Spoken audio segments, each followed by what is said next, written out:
So ayun mga boss, meron tayo ngayong ginagawang sasakyan. Bali, ano pa nga pala to, Toyota Sequoia 2016 model. Ito yung tinatawag na complete ATF dialysis. Bali, ayan yung kanyang pinaka connection. Tinanggal natin yung bypass ng cooler. Kasi coolant yan yung nandyan sa may malaki na yan.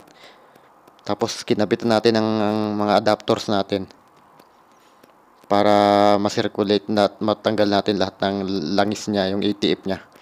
Ayan yung pinaka valve body.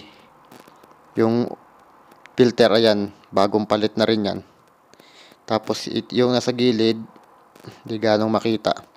Meron diyang 24, ayun, yung 24 na yun yung salinan.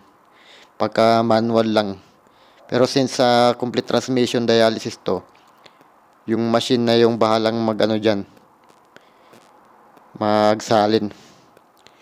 Bali, i-check na lang natin doon sa kanyang check plug pag naikabit na yung transmission oil pan.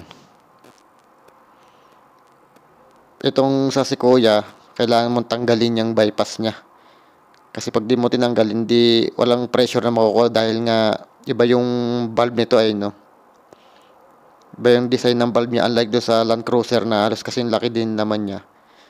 Sa Land Cruiser, tatanggalin mo lang yung linya ng transmission line, cooler. Mayroon ng pressure kagad yan. Ito wala, kailangan mo talagang tanggalin.